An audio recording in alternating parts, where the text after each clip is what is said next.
ভাই এনে কি করেন? ভাই কাজ শেষ করে বাসায় যাচ্ছিলাম বুঝছেন, তা দেখলাম অনেকগুলো রাস্তার কোলে খায় না কেউ ভাই, এই ডালিম ডুলিম কেউ খায় না, আচ্ছা, এই ইতালিয়ানরা খায় না, ঠিক আছে। তা আমরা কাজ শেষ করে যাচ্ছি বাসায়, তা এইসব ডালিম দেখে আর ভাই সহ্য হয় না।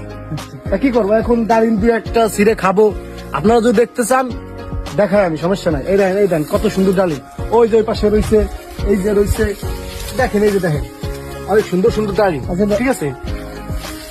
এই দেখেন ভাই, এই যে কিছুই বলে না, ইতালিয়ানরা কিছুই বলে না, এই মনে করেন যে অনেক সুন্দর ভাই।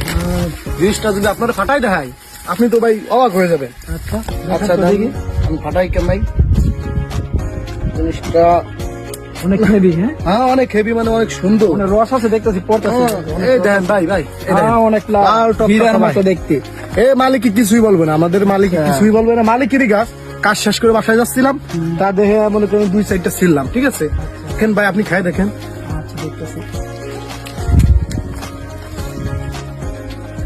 মধু মধু মধু না ভাই, অনেক মিষ্টি ভাই, ও অনেক মিষ্টি, অনেক মিষ্টি। অনেক মিষ্টি ভাই। যারা ইতালিতে আসবার চান বেশিরভাগ এইসব মনে করেন এইসব খাবেন, ফল খাবেন, এইসব ফল। এই ফল খালি মনে করেন শরীরে অনেক উপকার, ঠিক অনেক আছে।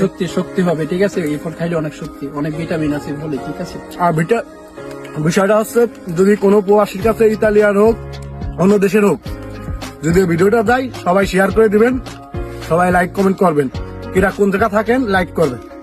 আল্লাহ হাফিজ ভাই। আল্লাহ হাফেজ।